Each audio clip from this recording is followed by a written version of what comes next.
sounded like, based on when Supergas ran earlier today, that the track's 2 to 300s faster. We do have less grains of water in the air. It's still about 80 some. So based on the 83 pass yesterday, I'm going over to the right lane this time. Got some more time in the box. Hopefully it's enough. If it runs a little under, that's fine. We can always take it from there.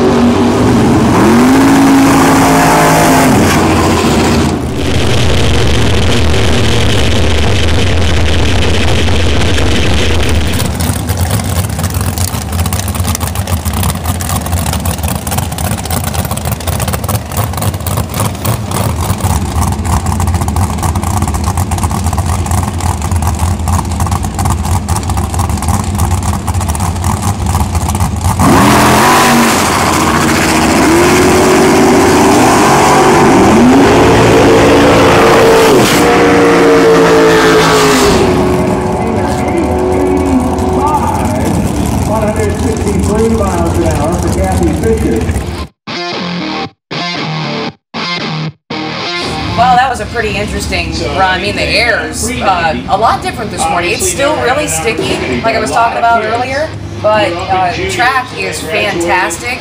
The cars in Super Comp are almost all running 85s, 86s. I mean, there's just a ton of them.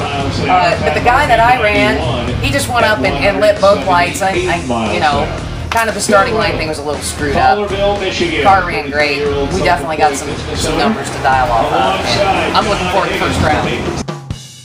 And don't forget, everybody out there in TV land, wherever, don't forget to enter our contest that we're having. Go to fuelingyourpassion.com.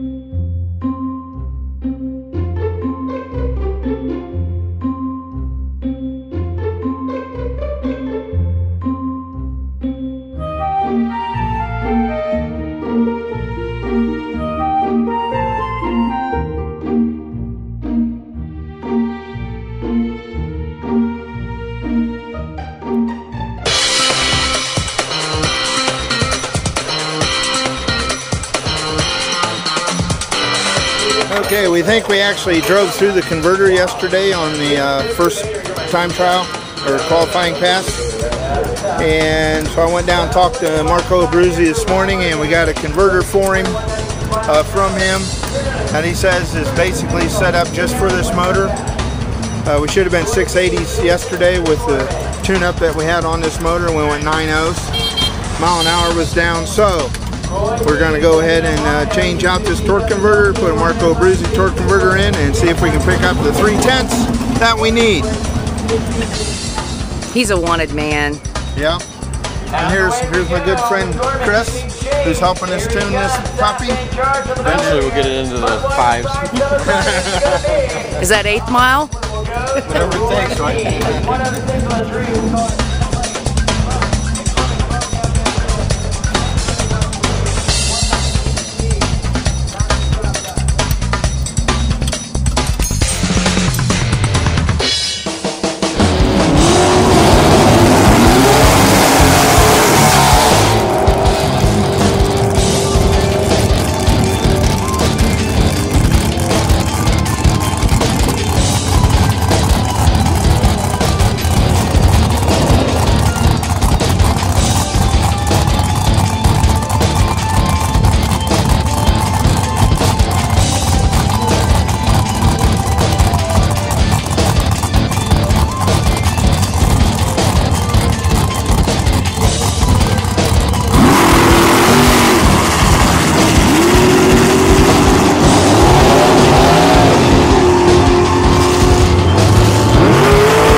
And your number 32 qualifier now is Kevin Fisher.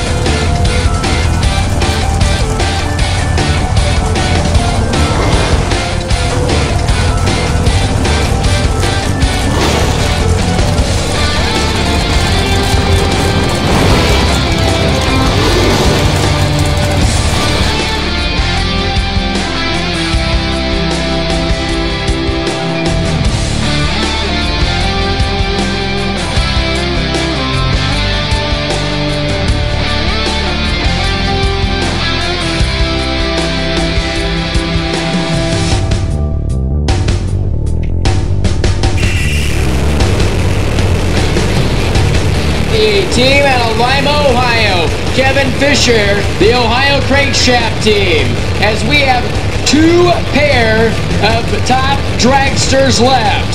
As the weather has changed considerably here in Norwalk, as the temperature has dropped at least 10 to 15 degrees. So here we go. Bump spot is 702. Prevo right side. Fisher left.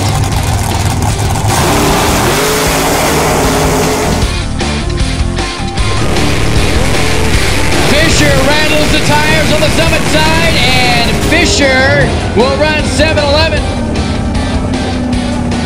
He went 7-11, so they are not in the show so far. I couldn't go up for Kathy's first round because I had some things I had to do to get the top dragster back together after we did a converter change. And we knew it was going to be tight. Sure enough, they called Super Comp and Top Dragster basically almost at the same time, and which always sucks because, you know, we use the cart to push the Top Dragster up to the staging lanes and back from the top end because we don't run a cooling system. We run methanol, Dragon methanol. And she missed the first call because another Top Dragster across the way here was warming up, so she missed the first call for Super Comp because usually she's pretty good about getting up there, and she's usually 10 to 12 cars out, which is about perfect. And she got in on the tail end. So basically what happened there was I told Brent, go ahead, go up, do the normal thing like I'm there, and take care of her, you know. We'll be good to go. I'll be back here waiting.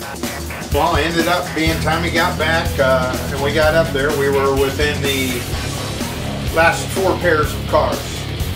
And Jake Elrod had some problems and ended up breaking the transmission yoke, I guess, which put tranny fluid all over and caused me to sit in the water box, next pair out, for a good 30-35 minutes, which left our nitrous bottle cooled down below where we wanted to be, and the track lost about 15 degrees temperature.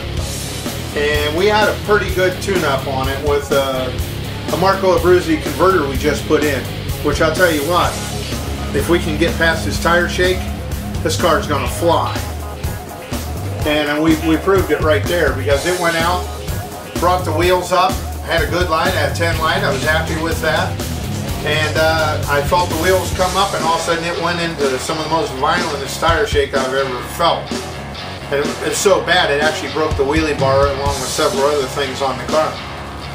And so I pedaled it once, got back into it, it shook again, I pedaled it again. It drove out of it, and we went on down through there, and I just ran it out the back door to see how it was going to run, so we could at least get some numbers. As a matter of fact, it shook so hard it shook the wires loose from my EGT. So we didn't get RPM from half track on, but we still got our EGTs because we have batteries in them, and it was still recording. So that was a good deal. But thank God that Kathy's still in, and she did a great job. So hopefully Mother Nature will cooperate, and maybe I can get in as an alternate tomorrow. Getting ready for first round was a little chaotic because of our 2 cars going to be running back to back. My staging lanes are on the other side of the track compared to where our top dragster goes.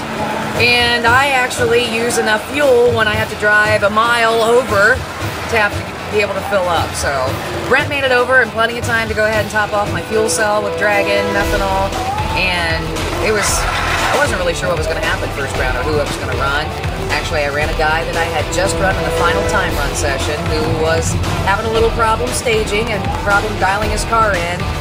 I knew that going into the round, so I knew that it was going to be my round to lose. Didn't want to go red. I actually had a little more time to the box, and it worked out in my favor. We actually have a thing in all of the sportsman classes that is called courtesy stage.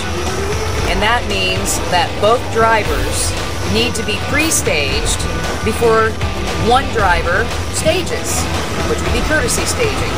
And the gentleman that I ran, not only in my final qualifying session earlier today, was the guy that I ran in the first round, and he rolled in and lit both bulbs. Now today, for a first round, he did it before I was even pre-staged. So I waited on him, they backed him up, he backed completely out of the lights, rolled in, staged, and when I launched, I looked over and it was like there was nobody next to me. I mean, there was never anybody next to me. So by the time I got to the 1,000-foot mark, I just flat got out of it and just drug the brake enough. I mean, I certainly didn't want to break out. And I didn't have the best light in the world, but I didn't want to go red. The car felt absolutely great. It was there to do whatever I needed it to do. I felt like I would have been dialed where I wanted to dial the car for that pass. And got some good numbers. But unfortunately, NHRA wanted to try to get in a second round of Super Comp, and that's not going to happen because, as you can see, we have rain.